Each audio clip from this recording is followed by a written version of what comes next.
So the TEPCO, because it's one of the biggest employers in Japan, was allowed to scrape off 25 meters of natural elevation from the site to make it easier to build the plant. And everything pretty much ended up at sea level, which meant that if a tsunami came in, which they do every 150 years there, then the plant was going to be damaged. And of course, that's exactly what happened. And in fact, the illustration, again, of an unfortunate reality of Japanese management style is that the TEPCO execs were close to the government, people in the government. And as a result, they were able to get around some of the regulatory requirements for the plant. So for instance, the seawall was never raised to the proper height for that plant.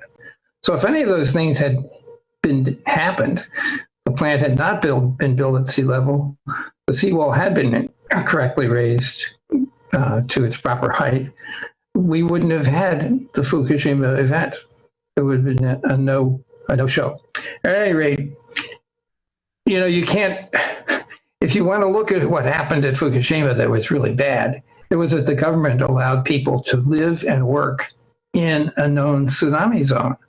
There are monuments around the Sendai region there with carefully carved Japanese messages in the stone that say, don't build here, because everybody over the centuries has known that the tsunamis come in periodically as the Pacific plate moves, under or over, I forget which, the Japan plate in the ocean. So at any rate, I like to discuss these with people because none of them have anything to do with nuclear power as being unsafe. They have to do with human mistakes that can be corrected.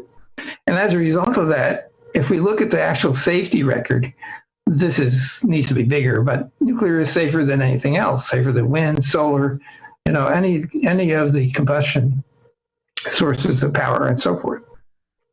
And the reason is because of regulation. It's carefully regulated by the NRC in the United States. People around the world follow what WENO says, what the IAEA says to do, and so forth. It's only in places that don't obey proper standards that we have danger. So this is an interesting kind of thing. On the right, this is a diagonal line. On the right, upper right of the line is what people think about the power source. So see gas and oil and coal. And what danger actually is. So this is our perceived danger, and this is the actual danger. And you can see that you can't even see yellow. The actual danger from nuclear is less than anything else. That's another way of looking at this kind of a chart. And here's another chart and so forth. So you can go through all the statistics and you find that nuclear power by far is safer than any other choice. Oh, that was interesting. I got this mouse sometimes goes backwards. There we go. Okay, so now let's look about the future. Remember, when we're looking at the standard reactor we have today, we heat water up to try to make steam and use the steam to turn a turbine, that kind of thing, or to heat up a chemical reaction in a chemical plant of some sort, or heat up a town. Advanced reactors will actually want to run at higher temperatures, but they also want to make their own fuel. So rather than they'll be more efficient thermally, and we also can make our own fuel. So we breed new fissiles. So one of them is making plutonium-239 from uranium-238. If 238 catches a neutron, it becomes 239, and that 239 is a fissile, which means if it captures a neutron, it'll split and release energy. That's basically all there is to it. Well, one way we can control how that happens is by controlling the speed of the neutrons in the reactor. When an atom splits and it releases, two fission products move away and some neutrons come out. The neutrons are running at about 100,000 miles a second. Pretty fast. Those are called fast neutrons for a good reason. You can use those in a reactor to split more atoms. That's fine.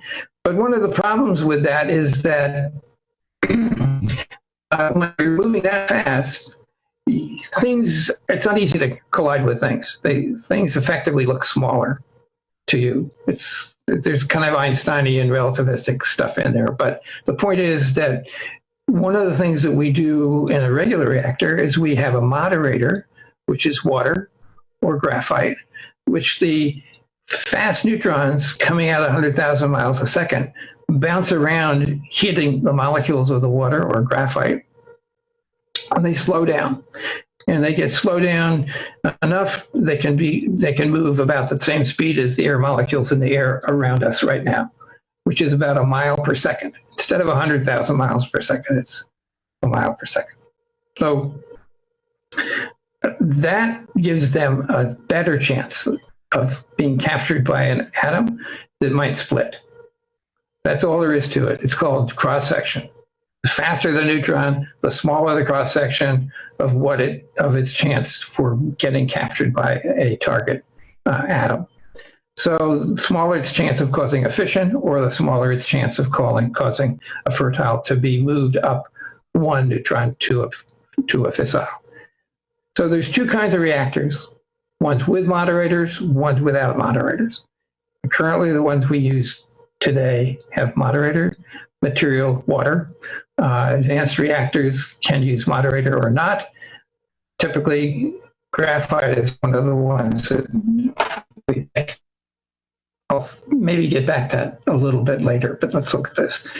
If we look at, I mentioned that seawater contains a huge amount of uranium, about 3 tons per cubic kilometer. Thorium is all over the place. It's in the moon, Mars, Earth, all over the place. So it's very, very common. And it's about 4 times as abundant as uranium. So if we were to burn up all the uranium we could find, which was not going to be possible, I mentioned before, we have about 100,000 years at least of that. Well, we would still have thorium, and it's about 4 times as much of it. So there's plenty of it. Plenty is available. Let's look at the advanced reactors that would use different kinds of fuel. One of the things, remember, we want to get is higher temperature. We want to get the thermal efficiency up. So one of the ways we can do this is with molten salt. As the working fluid, instead of water, we use molten salt. Salt melts at about 400 degrees centigrade. We would run the reactor red hot, which would be about 700 degrees centigrade. A molten salt reactor requires no pressure. So here's an example of it. We built this at Oak Ridge, Tennessee in the 1960s and operated it. It works fine. It's great. It's still there. The molten salt is in the core and in the piping. This doesn't show the rest of the piping. You pump the molten salt through the core, and fission occurs, heats up the salt. Salt goes over to some place that you want to get hot, like a chemical process or a steam generator or something of that sort. So the core gets hot, but it's liquid, and there's no pressure. So there's nothing to blow up. No steam here. No steam here, nothing to blow up. If something did go wrong, and this was got a little too hot or something, well, it's molten salt. So what you do is you have a plug here that is cooled, and if this gets too hot, it melts the plug because it's salt, and all the salt runs out into storage tanks. And that's where it is actually now. This reactor was operated until 1969. In 1969, they let the salt run out.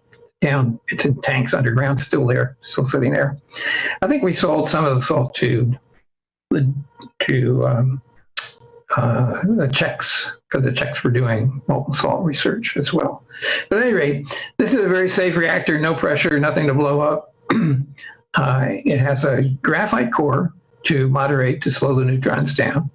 So it is a very pretty standard kind of design as far as that's concerned. But the salt lets us operate at a higher temperature, therefore we get much better thermal efficiency. You can also look at some of the small modular reactor designs we're talking about now. This is one that was done a while ago. Again, it uses salt as a fluid, but it uses a solid fuel, as uranium fuel. This is another kind of fuel that has been used. It can be used inside salt.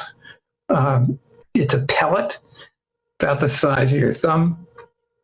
It's got little bits inside there of uranium fuel, and it's sealed. This is a carbide shell, so this is indestructible, and that's the whole idea. These little pellets are made, and they're indestructible. They go into the reactor. When the uranium is used up, they come out of the reactor as waste. That's kind of the problem I see with them, is that they are guaranteed waste. After about a few months in the reactor, you got to find a place to put them. And then these are some other current ones. There's a place called X Energy. It's working on it. Terrestrial Energy is Canada. They're going through approval in Canada. This is a molten salt reactor also. And Thorcon, which is working in Malaysia to build a molten salt reactor. And the idea of the molten salt, of course, is simply to make it unpressurized, high temperature, efficient, and therefore safe. This is an interesting bit because this is plutonium-238, which can be produced using the thorium fuel cycle in any kind of reactor, molten salt or whatever. But this is red hot. Plutonium-238 is continually releasing energy. It's red hot. This is what we use to power our Mars rovers and any spacecraft that go beyond Mars, because solar energy is not enough to run our machinery past Mars. So they use a thermal generator. This plutonium, a chunk of plutonium connected to a thermoelectric generator plate, will produce electricity for the spacecraft. In fact, you may have heard that the Voyager spacecraft that we launched in the 70s finally left the solar system a year or so ago. These slugs of plutonium-238 are still hot enough to generate electricity so that we can actually still get a signal from the Voyager spacecraft back on Earth. Kind of amazing. The Russians use a lot of this for powering remote military devices. At any rate, but I should say, we can't get any more from Russia, so we have to make our own, and the only way we can really make this is with the thorium fuel cycle in a reactor. Okay, let's look again at the waste issues. We have two choices in terms of how we get fissiles and how we make them, if we want to, from fertiles. Uranium-233 is what we make from thorium-232. 232 captures a neutron, becomes 233, decays into uranium-233, and this has a very, very good property of fissioning easily if it captures a neutron. So the waste is the fission products, and what happens when the atom, fissile atom like 233, captures a neutron but doesn't fission. A small portion of the time that will happen. It becomes 234. And then if it captures another neutron, 235. 235 we know fissions. That's what we use currently in reactors.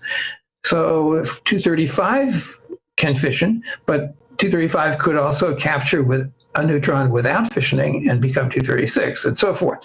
So this green line represents what happens as you build heavier and heavier elements from a 233 atom that didn't fission. So you go 233, 234, 235, 236, 237, right? So those atoms decay away over this many years. And you can see that we're talking hundreds of years for the 233 fuel, but for the 235 fuel, we're talking about thousands and thousands of years. These are thousands of years, hundreds of years. So if we use uranium-235 as we do currently, which is mixed with 238 in the reactor, then we get 236, 237, 238, 239, and so forth. So the decay time for the waste is much longer when we use the current cycle, 230, using your U-238.5 and 238, than if we use thorium-232 and make 233 from it. So this is an advantage of the thorium cycle. The fission products, the blue line, are the same pretty much for everything. Remember those two peaks that I showed you? They're about the same no matter what we fission. So what's the test? The test is come down. How long does it take for waste to decay until it's the same as uranium ore in terms of its radioactivity? So this is the radioactivity of uranium ore found outside in nature. How long does it take for a given fuel product, the products from a given fuel use, to get down below that yellow-orange line? And so this is why the green line is better than the red line. Very simple. So this is a choice between thorium cycle and uranium cycle that we currently use. The choice is, well, we have less waste, less long-term waste. This chart is the heat. If a reactor is running, we get a certain amount of heat continually, like a billion watts from one of the reactors at Diablo Canyon. As soon as we stop the fission, which can be done by putting in control rods that absorb the neutrons. The neutron economy in a reactor makes it work or not work. If there's not enough neutrons, nothing's going to happen. It's just going to die, start cooling off. As soon as we turn off the neutron production in a reactor by putting in control rods, for instance, it starts to cool down. And this is the cool down curve. This is what caused the problem at Fukushima, because they only had, before the tsunami came in, they were already cooling the reactor down, but they only got this far, about 40 minutes. And so there's still a huge amount of heat in the reactor. The top amount here, the top heat production when a reactor is first shut down, is about 7% of the rated energy. So if it's a billion watt reactor, 7% of a billion watts, right, is 7 million watts. So that's a lot. So you have to cool it down. You have to let it cool down longer before you can just say, okay, everything's fine. Well, they only got 40 minutes.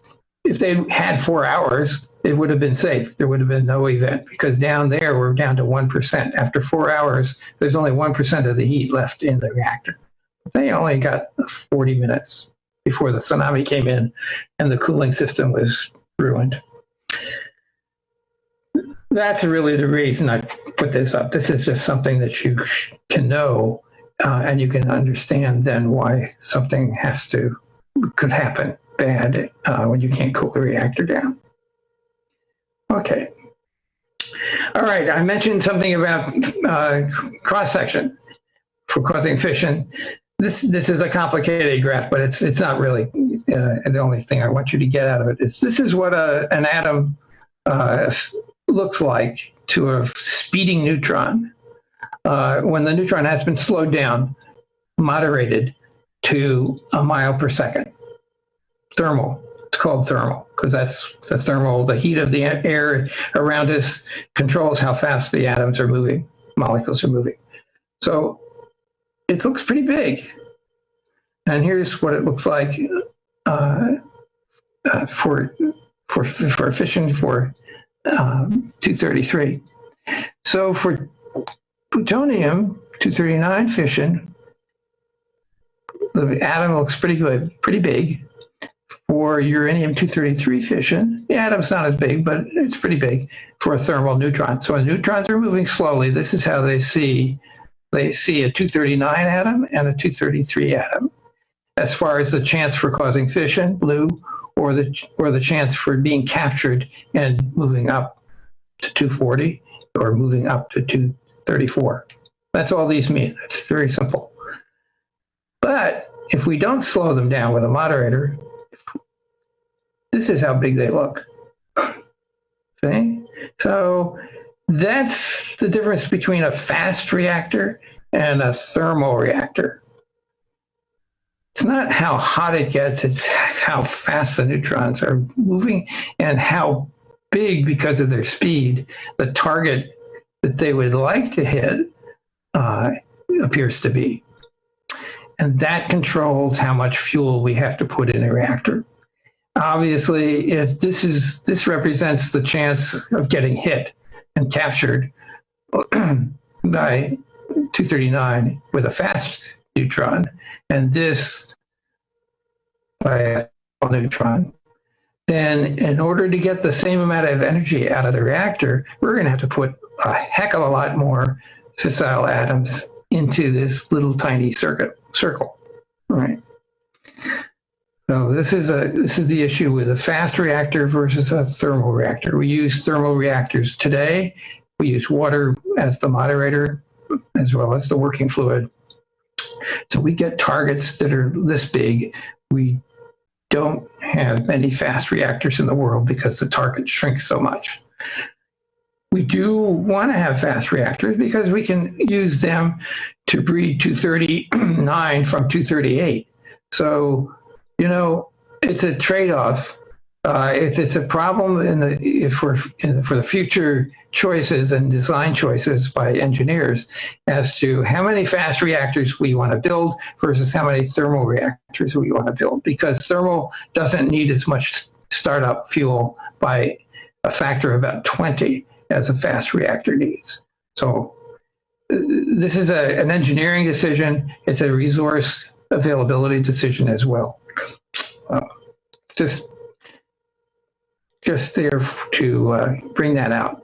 Okay, so here's the first commercial reactor, lower left, Pennsylvania, Shippingport, Pennsylvania. It was a 60 megawatt plant based on the submarine reactor that Admiral Rick oversaw in the 50s. This guy was actually used for both uranium and thorium cycles over its lifetime until 1982.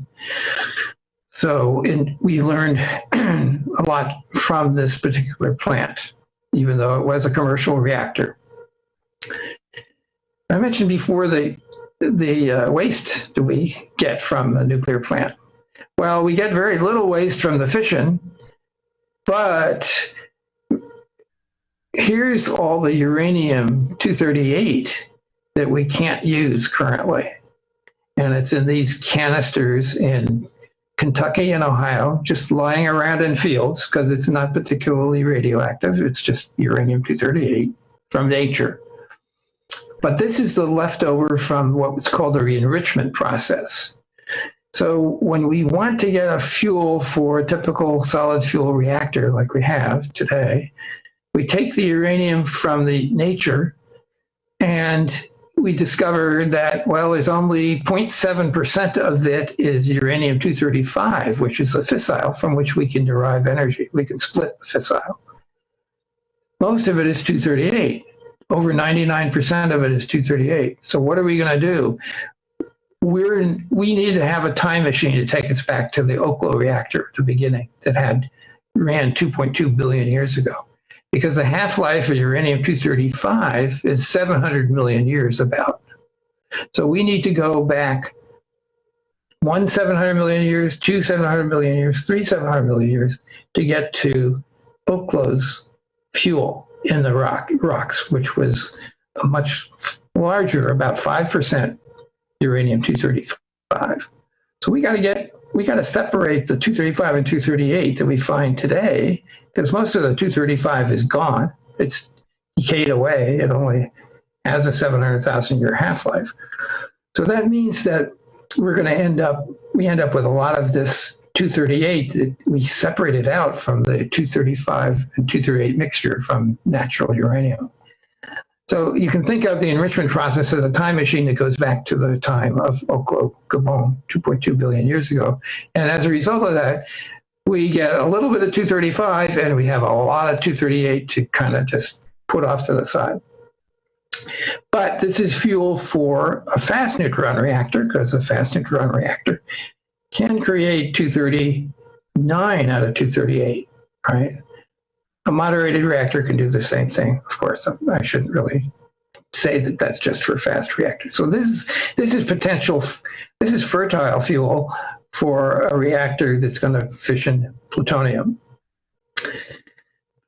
Here's the thorium cycle, which is the other choice that we have for fertile. So this is all fertile. It's ready to be turned into fissile if we want to. Thorium is fertile. Here's thorium down here. If we have a reactor that's splitting atoms and releasing neutrons, and the neutrons, let's say, are slowed down by some moderator, bouncing around in a moderator, and then they come out slow so that the cross-section is big for thorium to capture it, captures it, the thorium atom becomes unstable, it decays into protactinium, which is the next 233 atom, and protactinium decays into uranium-233, and now we can fission that, and we can make this cycle go forever. So as long as we keep putting in thorium here, which we find in beach sand in India or Brazil, it's a very common waste product from rare earth mining, where the people are looking for materials to make solar panels with and wind generators with. We get a lot of thorium.